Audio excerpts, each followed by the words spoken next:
നമ്മൾ 911 വിളിച്ചു കഴിയുമ്പോൾ ചിലപ്പോൾ ആംബുലൻസ്, ഫയർഫോഴ്സ്, ഇപ്പോൾ ഒരു ആക്സിഡൻ്റ് ഒക്കെ ഉണ്ടെങ്കിൽ എല്ലാം ഒരുമിച്ച് വരുന്നതാണ്.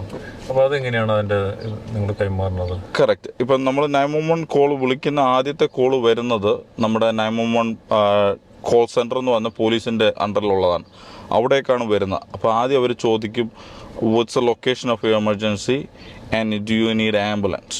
ഓർ ഇപ്പം നമ്മളിപ്പോൾ ചില ജോലികൾ അതിപ്പോൾ ഓട്ടോമാറ്റിക്കലി ആംബുലൻസ് ഡിസ്പാച്ച് ചെയ്യും. കാരണം ഇപ്പം ഒരാൾ സ്റ്റാബ് ചെയ്തു, ഒരാൾ വെടികൊണ്ടു എന്ന് പറഞ്ഞു കഴിഞ്ഞാൽ, അല്ലെ എന്തെങ്കിലും ഡ്രഗ് ഇഷ്യൂസ് ആണെന്നുണ്ടെങ്കിൽ അവർ ഓട്ടോമാറ്റിക്കലി നമ്മുടെ ഈ കോൾ സെൻറ്ററിൻ്റെ തൊട്ടപ്പുറത്ത് തന്നെയാണ് ആംബുലൻസിൻ്റെയും കോൾ സെൻറ്റർ ഉള്ളത്. അപ്പോൾ അവിടേക്ക് ഓട്ടോമാറ്റിക്കലി ഈ കോള് ട്രാൻസ്ഫർ ചെയ്യും. അപ്പോൾ അവിടെ ഒരാൾ അറ്റൻഡ് ചെയ്യും, ഇവിടെ ഒരാൾ അറ്റൻഡ് ചെയ്യും, സെയിം കോൾ തന്നെ. സോ അപ്പോൾ അവർക്ക് വേണ്ട ഇൻഫർമേഷൻ അവരെടുക്കും, പോലീസിന് വേണ്ട ഇൻഫർമേഷൻ പോലീസ് എടുക്കും. എന്നിട്ടാണ് ഒരേ സമയത്ത് നമ്മൾ ഡിസ്പാച്ച് ചെയ്യുന്നത്. ഇപ്പോൾ നമ്മൾ വിളിക്കുന്ന ഉടനെ ഇപ്പോൾ മെഡിക്കൽ എമർജൻസി ഉള്ളൂ എന്നുണ്ടെങ്കിൽ നമ്മൾ ഒരു സ്പെസിഫിക്കലി പറയുക, ഇതെനിക്ക് ആംബുലൻസ് അയച്ചാൽ മതി എന്ന് പറഞ്ഞു കഴിഞ്ഞാൽ പോലീസിനെ വിടില്ല.